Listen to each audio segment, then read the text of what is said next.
Hello everybody, it is the Last Raider and we are back with another video. And today, we're back in the Boba Fett Slave One controversy, where Disney continues to just show everybody that George Lucas was right. They're nothing but a bunch of white slavers at this point. Reacting now, we've gotten news on this. This has been... since they decided not to name the Fire Spray 31 that Boba Fett uses, Slave 1 anymore, it's been creating controversy. And this is just a controversy created by, you're going to see just a couple of weirdos over at Disney, and who are also authors who are writing books. I don't know how these people got in there, but they're virtue signaling hard. And you see very quickly why Star Wars over the last couple of years has not made any money. It has been slowly going downhill. And why The Mandalorian? The Mandalorian is what happens when you give fans control of the franchise. They will make beautiful things happen. Star Wars Theory did a Darth Vader film. Did not make any money off of it. Disney went after him because his shit was better than their shit. Okay? He was literally shitting gold. They were just crapping bricks the whole time. But this is the new nonsense that's happening. You'll hear this. And canon is very important inside of a franchise. Let me explain why. Without canon, there is no ground rules for the franchise. There's no ground rules for everything that is going on. The inner workings and everything else. If you don't have those ground rules, shit can go sideways very quickly, and that can break the immersion of what you are seeing. And that's what people do. The entertainment is there to take you out of reality for a bit. You know, take you out of reality, make you forget some things, and give your brain a rest from the stress. That's the whole reason why humans like entertainment. We like wrestling. We like Star Wars. We like video games. We like books, because that is something that our brains can consume, that takes our mind off of the everyday stresses. Otherwise, you have people like freak out. And I really want to say that this is why probably you see a lot of mass shootings now, is people just have no release valve for any stress anymore. Because used to, if you know anything about mass shootings, they originally started in post offices, which statistically, post office work is the most stressful job in the country. Is being a postal worker. That's why in the movie Jumanji, the guy, for some of you young kids, if you watch the original one with Robin Williams, when Van Belt gets his high quality AR-15 with a beta mag, with a drum mag and everything else, and the guy behind the counter goes, "You're not a postal worker, are you?" Because he doesn't want this coming back to him that he sold an illegal gun to this dude. Because in the area they're at, that's during like the assault weapons ban and all this bullshit. But anyway, starting into this, I've rambled enough. We'll start into this. Reacting to the news reports about Slave One, Trisha Barr, who wrote Ultimate Star Wars and Star Wars: The Visual Encyclopedia, took to Twitter to take issue with Star Wars canon while also expressing her support for the removal of Slave One.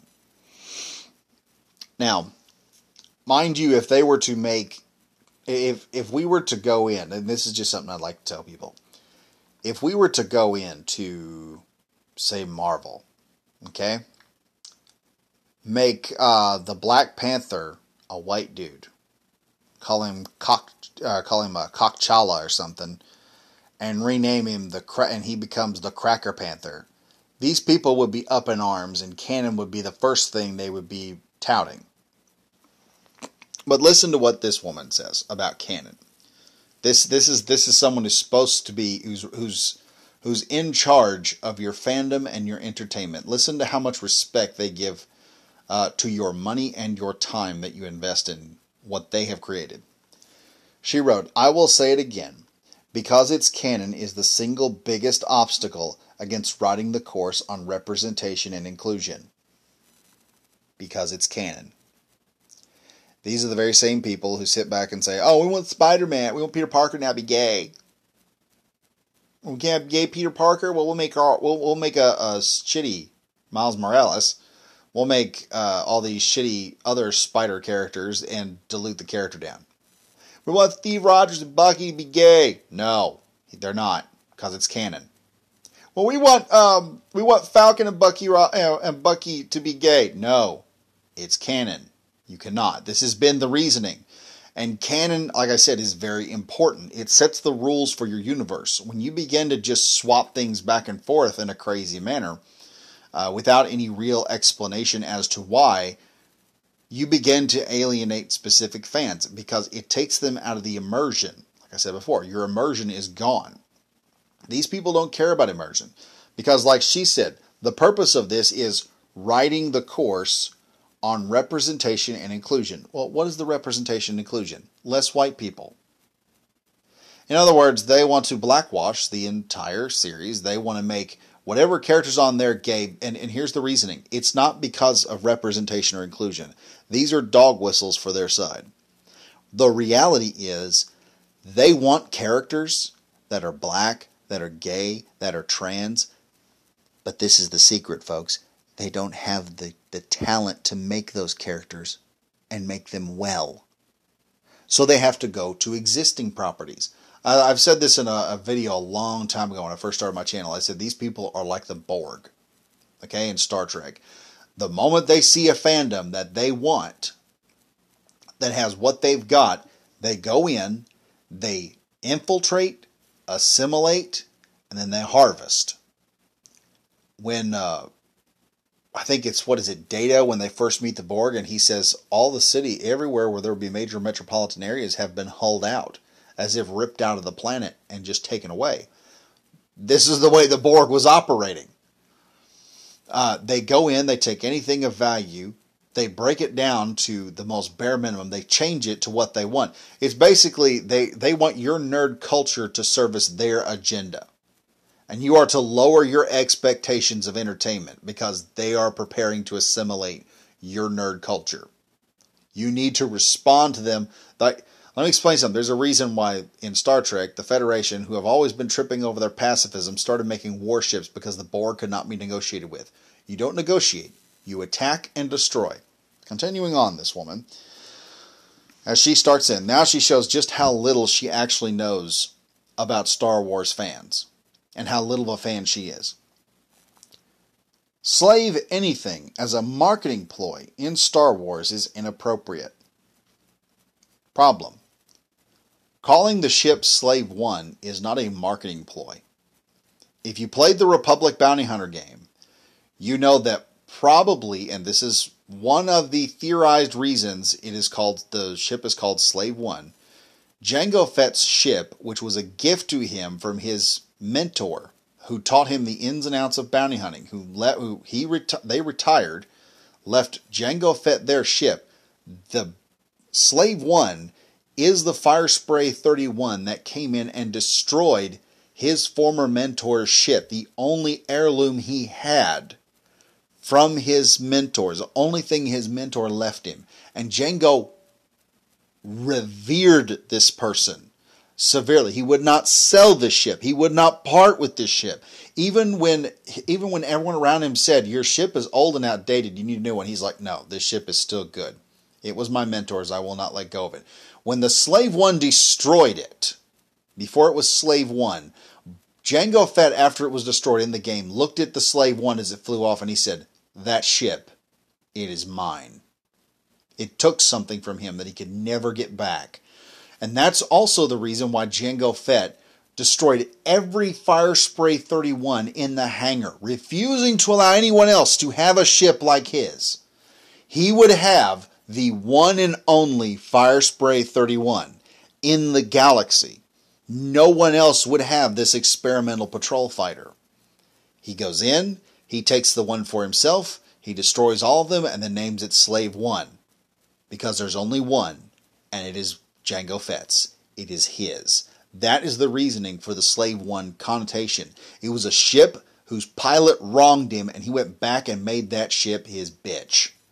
Pretty much Jango Fett. This guy came in and murdered Jango's wife, and Jango went in there and just took this dude's, killed that pilot, took his wife, and he's fucking her for the rest of the Clone Wars series.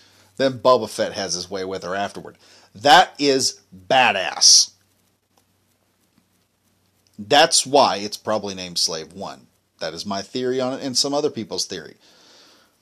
But it is not marketed as Slave One to appeal, because this woman believes that it's marketed as Slave One to appeal to white people. Star Wars is not marketed to white people. It's marketed to Americans. It's an American, how do I put this? It's American mythology. Just like comic books, it's uniquely American mythology. And it was only mentioned to it. Where the hell did Lando Calrissian come out from? Okay? And, frick, I don't know how people get this stupid. But anyway, continuing. I heard a while ago that was the franchise's position now, as it should be. Basically talking about the change to it. Now, mind you, this woman doesn't care anything about Star Wars. She wants Star Wars to change to fit her narrative. Not, you need to change to fit the fandom. Okay, when you participate in a fandom, when you participate in anything, you are expected to conform and learn what the fandom is. You can enter at any time. The admission is free, but there is an expectation of fans to start learning or educating themselves.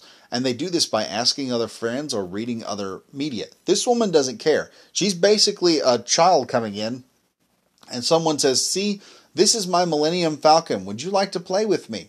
She takes the Millennium Falcon, says, this is mine, you're never going to get it back. Throws it on the ground and proceeds to stomp it to pieces. When she's done, she says, see, I made it better, not realizing she's completely destroyed it. There's only one word for people like this. That's pure evil. Continuing on, though. Barr is not the only Lucasfilm employee, oh, they are Lucasfilm employees, or contractor to take issue with Star Wars canon. The Star Wars Story Group member, Matt Martin, oh, these were the people that gave us the Vessel and Geode. Ooh, I despise these people. Explained in May 2020 that Star Wars canon doesn't really matter because it is all fake anyway, and this is just it. It doesn't matter to him. He's trying to convince everyone else it doesn't matter. To this moron, it doesn't matter. It's not important to him. To him, it's a paycheck. And he's doing a piss poor job of obtaining that paycheck. And he can't figure out why it's not, just selling off the shelves. It's probably because you suck at writing.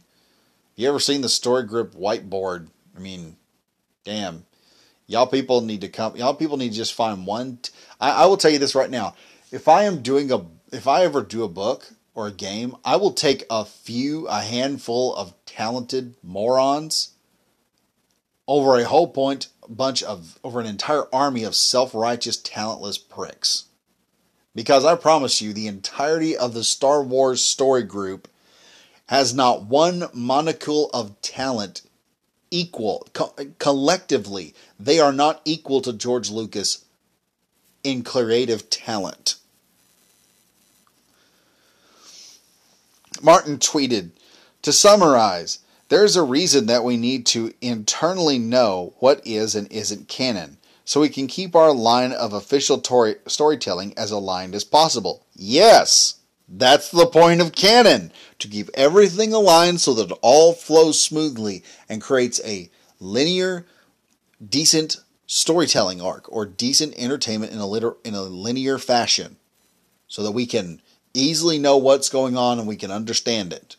And that ease of understanding is what allows people to come in. When your canon is so convoluted and crazy, and it just everywhere, it's difficult for new people to come in. That's why Star Wars has worked so well.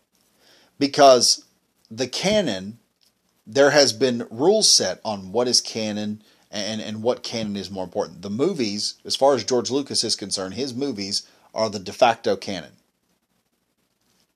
Legends, he allowed for some creativity. Because, yeah, he knew not everyone was going to get it perfect anyway. But he allowed for some creativity to an extent. But he wanted everything that was in the movies to be the same. So you could not go into your books and change something in the movies. That was a no-no. That's what they're doing now. They want to change something that's in the movies. Slave One was one of the original movie ships In the original trilogy, that was the name of it, and these people don't like this, so they want to change it. And they're doing this under the guise of, oh, we're not going to be racist anymore. We're going to be more inclusion and representation. No, you're not. You're doing dumb white Karen shit. Oh, yeah. See if I can figure out where I was. Anyway, there's a but here. Anytime anyone says but, they don't really care about what they're talking about. They're about to be hypocritical. But that doesn't mean fans can't individually pick and choose what they want to accept as true. Well, here's the thing. We're not allowing fans to individually pick what is true. Disney is deciding what is true. Disney is making the decision for them. So this point right here is absolutely out of your ass and doesn't exist. Because you're sitting there saying, well, you know, the fans can individually pick what they want. Well, what if the fans individually pick Slave 1 to be the name of Boba Fett's starship, the Firespray 31? You would turn around and say, no, you're not allowed to have that. You're not allowed to think that way. You're not allowed to talk that way, Toby, because your name is Toby. If y'all get that reference, be sure to... If y'all get the reference to that, be sure to put it in the comments. Let's see if I can continue.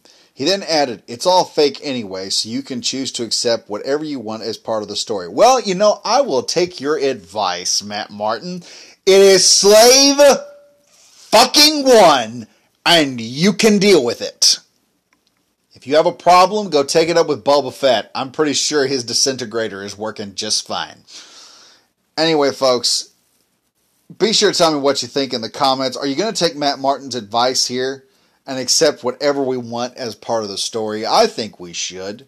I really think we should. In fact, I'm going to screenshot this and I'm going to put it up onto Disney as kind of a backhand on Disney's Twitter for my own personal gratification. Anyway, folks, be sure to like, comment, and subscribe if you're new to the channel. I'm having trouble with Rumble right now. I've got to do some things to fix it, so this will be back up on YouTube. Be sure to check out the Rumble account. It says I've got 3 videos up, but I'm wondering if they're actually there. Check out the videos, comment on one of them, tell me that you saw it. Anyway, folks, stay safe, stay frosty. See you guys in the next video. Bye-bye now.